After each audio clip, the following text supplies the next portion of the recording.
thanks for tuning in. My name's Nick Wood, I'm a mind and body coach. This video today I'm going to be talking to you about fear. What fear is, how it impacts on our physical body.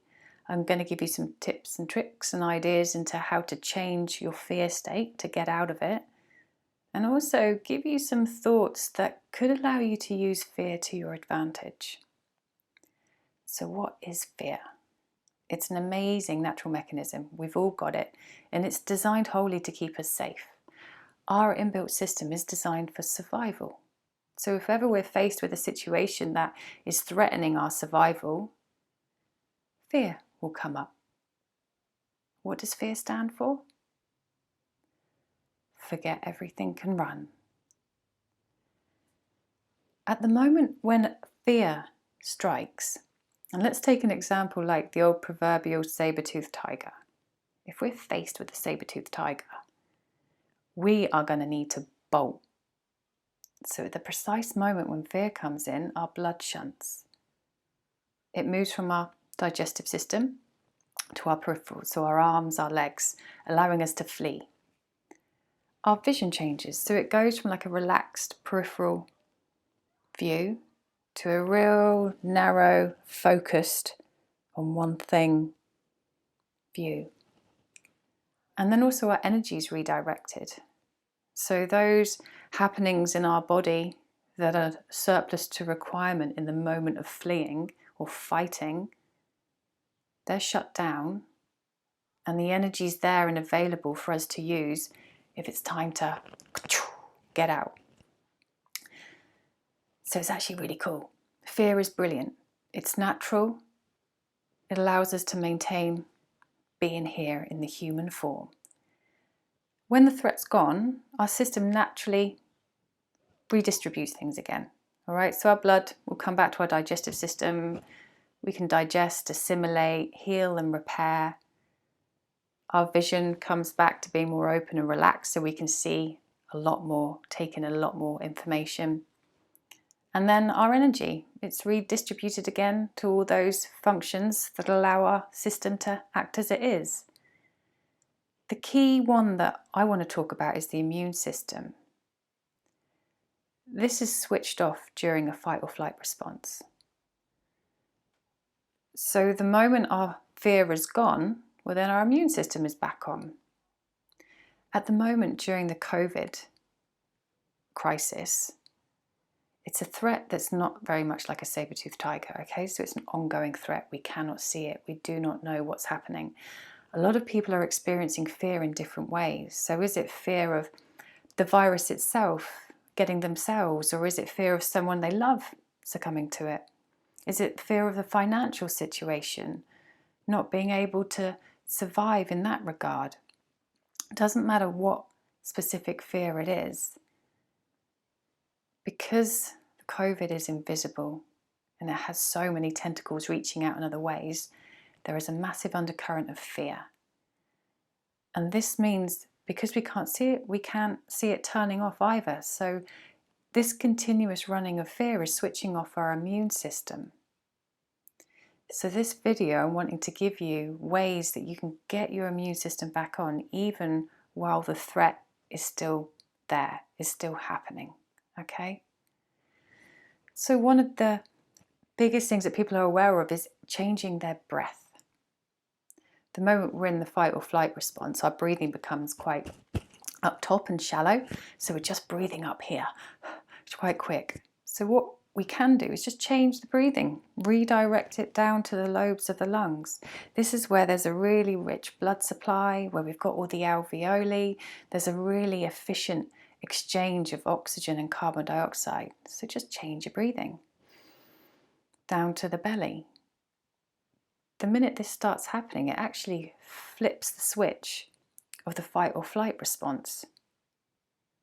So you're able to break out of the fear just by changing your breathing. Other people have different ways, like doing yoga, going for a run, listening to music. Anything that changes your chemical state, so doing something different, not only is it causing your brain to get involved, and the moment your brain comes on board to be doing something different, you're breaking that loop of the fear reflex. So you're interrupting it, and this means, again, your immune system's just going to come back on. And if any of these activities actually allow you to stay in them and enjoy them, well then, great. It's just being clued up and taking action. If you know there is something you can do which helps you turn off your fear, makes you feel good, dancing around to music, singing, painting, petting your dog, going for a walk, whatever it is, just do it. For some people, this isn't quite enough, and they've still got an undercurrent of fear happening. Getting specific can really help people to change and acknowledge what they're being fearful of.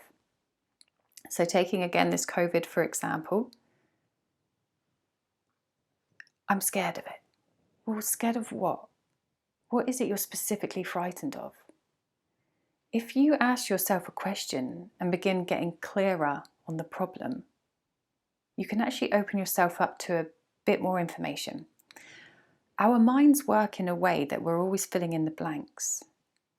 So if we ask a question, our mind will come up with an answer.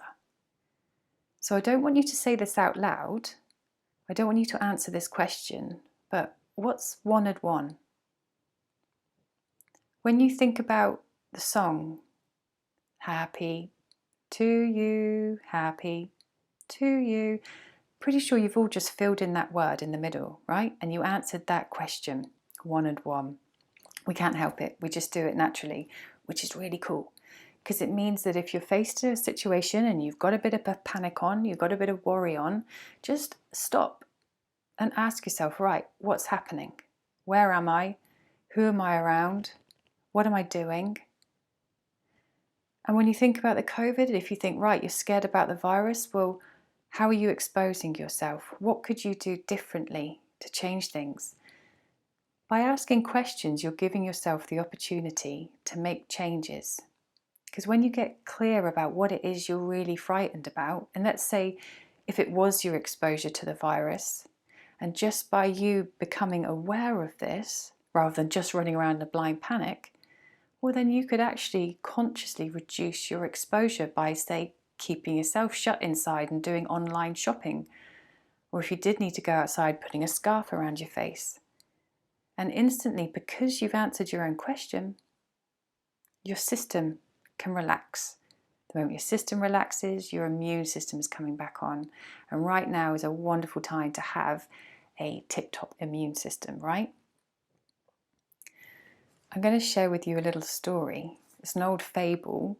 It's one I love a lot. Just see what you make of it. See what you take from it. There once was a young warrior, a student warrior. Her tutor told her that she had to do battle with fear. She really didn't want to. She thought that fear just seemed too aggressive, too scary, and seemed unfriendly. But her tutor told her that she must.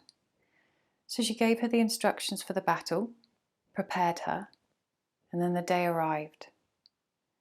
The student warrior stood on one side, and fear stood on the other. Fear looked massive, looked intimidating, was looking really wrathful. So the student warrior was really terrified. She had a little wobble. She prostrated 3 times and then spoke. Fear, may I have the honour of doing battle with you? And Fear spoke and said, well, thank you for showing me such respect in that you should ask me to do battle. For this I will grant you the honour of one question. So the student warrior thought for a moment and then spoke. She said, Fear, how do I defeat you? And Fear said, my weapons are that I talk really fast and I get very close to your face. You get completely unnerved and you do whatever I say. If you do not do as I say, I cannot defeat you. You can listen to me and you can have respect for me. You can even be convinced by me. But if you don't do what I tell you, I have no power.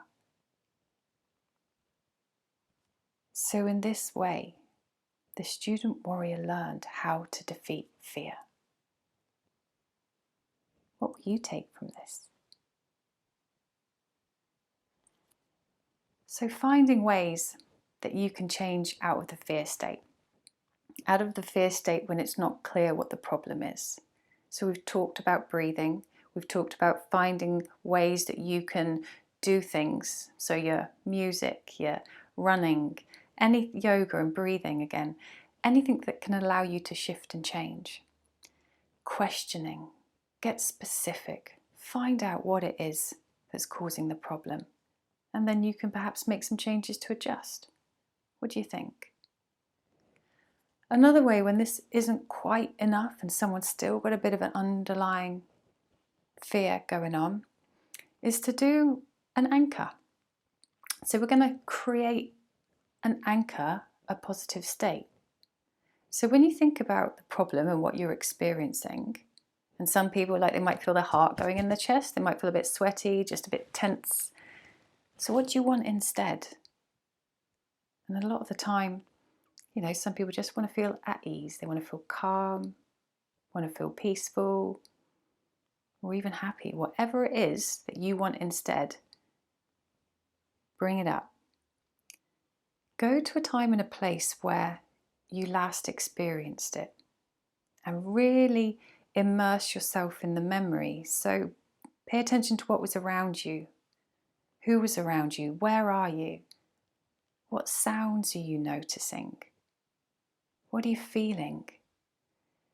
Were there any smells? Anything you're tasting? Immerse yourself fully in the moment. And then when you're really in it, do a certain movement that's really clear. So for me, I bring my finger and thumb together. And at the moment when you're really in the feeling, make the move. So you're anchoring this new feeling, the desired feeling, to this movement. Okay, so you're bringing up the feeling, you're immersing yourself in the memory, making the movement at the moment when you're really in it. And then just let it go, shake it off, and then test it. So then just make the movement and bring it up. So I've done this loads of times, and it's really easy for me to just get a deep sense of calm and clarity. So what do you want instead? And what movement could be easy for you to remember? There's a separate video, just a few minutes long, on how to do an anchor, in case you want to watch it again. So here we are. You've got a few opportunities and a few ways of breaking out of the fear state. And this is important because it turns our immune system back on. Now, it's not just COVID that's a problem. There are many ways that people are living in a low level type of fear, whether it's they're in a job that they don't like, whether they're in a relationship that's causing them stress, whether they can't quite get themselves together to do exercise that causes a bit of friction inside. Whenever we've got a bit of friction, we've got a little bit of stress going on, and it does impact on our immune system. So any of the things that we've talked about can allow you to change your state, all right? Can allow you to get your system back on, healing, repairing, and being on high alert for anything that might be a possible threat. So, question, recognize it for what it is. Use your anchor and constantly check in with yourself. What's your breathing doing? It's really a good time for being observant and taking a bit of responsibility for the things that we know allow us to change. One of my next videos, I'm going to give you the opportunity to discover all the different areas in your life that are actually really important to allow us to function as a whole. And this is really useful because if we're not firing off on all cylinders in all areas of our life, it can cause a bit of friction inside. We can just feel like things aren't sitting right. And again, this produces a bit of low-level stress. So if you want to become a bit aware of this and begin changing even more, you're so welcome to follow along with the Wheel of Life video. Thanks for joining, guys. Enjoy.